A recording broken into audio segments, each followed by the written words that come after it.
देखें, ये तो यकीनन बात है कि अनसर्टेनिटी ख़त्म हो गई। बेयकीनी की जो फ़ज़ा थी कि ये हुकूमत जो है इसको एक्सटेंशन मिल सकती है, फ़ाइनेंशियल इमरजेंसी लग सकती है, शायद ये जानकर अफवाहें फैलाई गई थी, लेकिन ये कि वो मामला तो अब ख़त्म हो गया। अब ये है कि क्या ये असम्बली तहलील करके 90 रोज़ लेना चाहेंगे इलेक्शन कराने के लिए, या मुकर्ररा वक्त के ऊपर असम्बली की मुद्दत पूरी हो जाए। अनसर्टेनिटी ना अदनान आदिल साहब इसलिए भी ज़्यादा हुई कि जब से ये आए थे और स्पेसिफिकली अक्टूबर नवंबर के बाद हफ्ते कहा जाता था अगले हफ्ते हो जाएगा मुआहदा, तो इतनी ताखीर, इतना खींचतान के वो भी जाते जाते ये मुआहदा हुआ है, तो बेयकीनी तो थी। लेकिन ऐसा क्यों हुआ कि इतना एंड पे आके मुआहदा हुआ? इसलिए कि इसहाक डार साहब की पॉलिसी ये थी कि वो कहते थे वो तो कहते थे IMF से नहीं होता था, ना हो, मुझे कोई परवाह नहीं है, लेकिन बिल आखिर वो उन्हीं के कदमों पे जाके गिरे। ये सियासतदान कहते कुछ हैं करते कुछ हैं। ये तो स्टीरॉइड्स हैं जो IMF का 23वां प्रोग्राम पाकिस्तान के पास है, और ICU में हैं पाकिस्तान। मरीज़ जो है वो अपना रिफॉर्म्स अगर नहीं करेंगे तो फिर IMF के पास जाना पड़ेगा और फिर जाना पड़ेगा। पाकिस्तान की मईशत कर्ज़ों की मईशत है, और ये जो इन्होंने माहदा किया है वो शहबाज शरीफ कह रहे हैं कि बड़ी सख्त शराइत हैं, तो ये शराइत सख्त आवाम के लिए हैं। बिजली महंगी, पेट्रोल महंगा, आटा पहले ही महंगा हो गया, अब 143 रुपये किलो तो लाहौर में हो गया आम आटा, वैसे तो 165 रुपये किलो है चक्की का। तो सख्त शराइत आवाम के लिए हैं, अशराफिया के लिए नहीं है, क्योंकि ये अशराफिया पे टैक्स ही नहीं लगाते। 24 लाख बड़े ताजिर हैं, वो में से सिर्फ 30,000 टैक्स देते हैं। कराची की एक जो लालू खेत की, माफ़ी चाहता हूँ, लियाकत आबाद जिसे कहते हैं, उसकी जो मार्केट है वो पूरे लाहौर की मार्केटों के बराबर टैक्स देती है। जब मिफ्ता इस्माइल ने उस पर टैक्स लगाया तो नून लीग की लीडरशिप ने कहा कि इसे ख़त्म करो, दुकानों पे जो फिक्स टैक्स लगाया। इसी तरह पाकिस्तान के जो बड़े ज़िम्मेदार हैं उनकी आमदन 4,000 अरब रुपए है। डॉक्टर इशरत हुसैन की ये रिसर्च है, वो कहते हैं अगर आप इन पर 10% भी इनके मुनाफे पर टैक्स लगा दें तो 400 अरब रुपये जमा हो सकता है। ये उन पर टैक्स नहीं लगाते क्योंकि बड़े ज़िम्मेदार असम्बलियों में बैठे हैं, वो लेजिस्लेशन नहीं होने देते, ख़ुद को इनकम टैक्स से उन्होंने मुस्तस्ना किया हुआ है। पूरे पाकिस्तान के ज़िम्मेदार बड़े जो हैं मिलकर भी 4 अरब रुपए से ज़्यादा टैक्स नहीं देते। तो बिल आखिर ये खून निचोड़ते हैं आवाम का, जैसे कोई लीमू का आखिरी कतरा निचोड़ लेता है, इस तरह ये आवाम से टैक्स निचोड़ रहे हैं। आपको पता है कि मुल्क में 18 करोड़ लोग मोबाइल फ़ोन इस्तेमाल करते हैं, लेकिन जो यूनिक यूज़र हैं वो 12 करोड़ हैं। किसी के पास 2 सिम हैं, किसी के पास 3 हैं, तो वो लोग भी इनकम टैक्स दे रहे हैं। 12 करोड़ जो गरीब लोग भी शामिल हैं जिसमें, वो भी एडवांस इनकम टैक्स दे रहे हैं। मिडिल क्लास है, तनख्वाहदार तबका है, सफ़ेद पोश लोग हैं। आपने बड़ी बड़ी मछलियों को तो अभी भी नेट में नहीं लाए। तो जब ये टैक्स बेस नहीं बढ़ाते, फिर जो इनके खसारे में चलने वाले 200 से ज़्यादा इदारे हैं, वो 2000 अरब रुपए के मकरूज़ हैं, उनका 1100 अरब रुपए उनके ऊपर ज़ाया किया जा रहा है। PIA का 80 अरब रुपए तो PIA का सालाना खसारा है। इसी तरह और जो सरकारी इदारे, तो जब तक ये अपना, इन्होंने 15 महीने में कोई एक रिफॉर्म नहीं किया, ना अखराजात कम किए, ना इन्होंने टैक्स बेस बढ़ाई, सिर्फ ये कर्जा लेके एक इन्होंने स्टीरॉइड का इंजेक्शन लगा दिया है। अब आप देखिएगा निगरान हुकूमत और ज़्यादा सख्ती करेगी, क्योंकि उसके ऊपर तो पॉलिटिकल वो कंपल्शन भी नहीं है, इनका तो थोड़ा बहुत था कि भाई सियासत हमने चलानी है।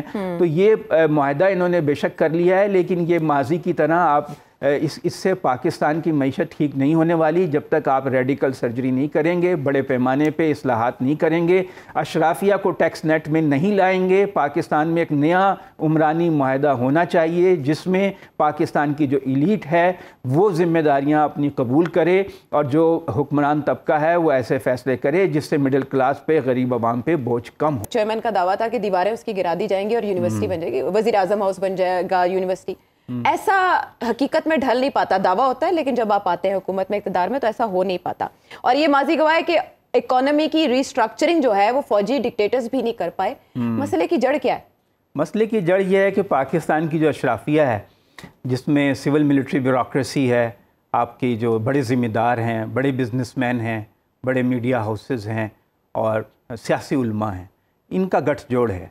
ये अपने मुफाद के लिए पॉलिसीज़ बनाते हैं। मिडिल क्लास और जो सफ़ेद पोश तबका, आप कह लोअर मिडिल क्लास, और जो गरीब 80% वो लोग हैं, उनके मुफाद को सामने नहीं रखते। अच्छा, लेकिन अब की बार मेरा ख्याल है कि IMF का गलबा ज़्यादा है पॉलिसीज़ के ऊपर, स्पेशली जब उसने माइक्रो लेवल पे जाके मैनेज किया, पार्टी लीडरशिप से मुलाकातें की, और दूसरी तरफ जियो पॉलिटिक्स का इसहाक डार साहब ने बातें की, चाइना की बात हुई, अमेरिका की बात हुई, फिर अमेरिका ने ताउन किया, चाइना का भी ताउन आया। आप समझते हैं कि अब छाप होगी IMF की, और IMF डू मोर का, उसकी छतरी के नीचे ये इम्प्लीमेंटेशन होगी सारी? देखें, अब कोई कितनी हद तक आप खराबी कर सकते हैं। अब हम उस स्टेज पर हैं कि मामला आर या पार होगा। पहले ये था कि अमेरिका अब तक जब से पाकिस्तान बना हमें $100 अरब की इमदाद दे चुका है, कर्ज नहीं दिया, ग्रांट्स दी हैं, उसके वजह से हमने तरक्की की जो भी की। हम अमेरिका को बुरा कहते हैं, लेकिन अमेरिकी ग्रांट्स की वजह से हम यहाँ पर सब इंकलाब ज़रात में आया, यहाँ पर तरक्की हुई, इंस्टीट्यूशंस बने, जैसे कराची में IBA है और है। चीन की वजह से यहाँ पर बहुत से इंस्टीट्यूशंस बने, हमारी डिफेंस इंडस्ट्री बढ़ी। लेकिन अब कब तक लोग खैरात देंगे? पहले कोल्ड वॉर की वजह से दे रहे थे, फिर अफ़गानिस्तान की वजह से दे रहे थे। अब बज़ाहिर कोई वजह नहीं है, दुनिया जो है वो बदल गई है। चीन और अमेरिका की एक तरह से सर्द जंग शुरू हो गई है। अब आपको अमेरिका से उस तरह से डोल आउट्स नहीं, हैंड आउट्स नहीं मिल सकते कि अब आपको ग्रांट्स मिलती रहे अरबों डॉलर की। तो अब पाकिस्तान की जो अशराफिया है, इसको सख्त फैसले करने होंगे अगर इसने सर्वाइव करना है, वरना ये चीज़ें इम्प्लोड होंगी, अफरा तफरी होगी, सिविल वॉर की कैफियत होगी। अल्लाह ना करे कि ऐसा हो। पाकिस्तान की अशराफिया जो है वो कुछ ऐसे फैसले कर ले, सेल्फ इंटरेस्ट में ही कर ले कि थोड़े से अपनी मुराद कम कर ले। जैसा कि अभी हमारे दोस्त ने बताया कि इतनी, आप देखिए 1.25 लाख गाड़ियां हैं। आपको लगा अभी तक के रवैये से ऐसा तो नहीं लगा। आप देखें कि बल्कि वो तो कह रहे हैं कि वो भागते चोर की लंगोटी सही लंगोटी। देखिए 1000 अरब रुपए के तरक्याती फंड्स तो उन्होंने इलेक्शन की तैयारी के लिए रख दिए हैं कि तमाम जो इनके MNAs के उम्मीदवार हैं वो अपने हैं जी, वो सोलर पैनल्स के लिए 400 अरब के करीब रुपए रख दिए हैं, जो 1 लाख काश्तकारों को दिए जाएंगे। जाहिर है उन्हीं को दिए जाएंगे जो इनके सपोर्टर्स होंगे। वो PTI के सपोर्टर्स को तो नहीं दिए जाएंगे सोलर पैनल्स जो हैं, उनके ट्यूबवेल्स को तो नहीं दिए जाएंगे। तो अल्ले तल्ले और इस तरह की अयाशियाँ अगर जारी रहीं तो ये मामला ज़्यादा देर चलेगा नहीं। अब चंद बरसों की बात है, हम कोलैप्स की तरफ बढ़ रहे हैं। महीनों की बात है, बरसों की नहीं, 1 बरस तो अब निकल जाएगा। ये जो IMF ने टीका लगा दिया स्टीरॉइड्स का, इससे ये 1 साल तो निकल जाएगा। एक किस्त हमें मिली, अभी तो 2 रिव्यूज होंगे, बाकी उसके बाद देखिए अब मेरा ख्याल है ये फैमिली सिल्वर बेचेंगे। अब ये पाकिस्तान के जो अब पाकिस्तान की कहते हैं ना हमारे पास कितने हज़ार अरब डॉलर के असासे हैं, अब ये पाकिस्तान की चीज़ें बेचना शुरू करेंगे अपनी सर्वाइवल के लिए। अच्छा, प्राइवेटाइजेशन और चीज़ें बेचने, इनमें क्या डिफरेंस? देखिए एक तो चीज़ ये है ना कि आप कौमी मुफाद में प्राइवेटाइजेशन स्लोली करें, जो खसारे में चलने वाले इदारे हैं उन्हें मुनाफा बख्श बनाएं, उन्हें मुनाफा बख्श ना भी बनाएं, आप उन्हें प्राइवेटाइज कर दें, जैसे PTCL को किया, जैसे और बहुत से इदारों को किया। स्टील मिल्स को बहुत पहले कर देना चाहिए था। और इस तरह PIA है, और रेलवे एक अवामी मुफाद का इदारा है, उसमें थोड़ा बहुत खसारा बर्दाश्त भी किया जा सकता है क्योंकि 1 करोड़ से ज़्यादा लोग उसमें सफ़र करते हैं। PIA तो एक मखसूस तबके के लिए है, हवाई जहाज़ का इदारा है। लेकिन ये कि जो आप कह रही हैं कि क्या फ़र्क है, वो ये है कि ये ज़मीनें बेचेंगे, बड़ी बड़ी बिल्डिंग्स बेचेंगे।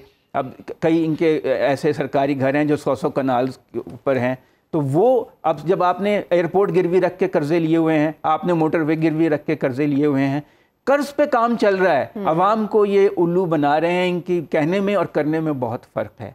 जब तक ये ठोस, देखिए आपने सब्सिडीज़ दे रहे हैं, बड़े ज़िम्मेदार भी फ़ायदा उठा रहे हैं, आप छोटे ज़िम्मेदार भी फ़ायदा उठा रहे हैं, किसान भी। आप उन सब्सिडीज़ को ख़त्म करें। 1000 अरब रुपए से ज़्यादा की सब्सिडीज़ क्यों दे रहे हैं आप जो छोटे किसान हैं उनको एक कोई कार्ड दे दें कि आपको रियायत मिलेगी बीज खरीदने में, खाद खरीदने में। लेकिन एक जो आप ब्लैंकेट सब्सिडी देते हैं उससे तो जागीरदार भी फायदा उठा रहे हैं। बाखबर रहने के लिए सुनो न्यूज़ का YouTube चैनल सब्सक्राइब करें और बेल आइकन पे क्लिक कर दें।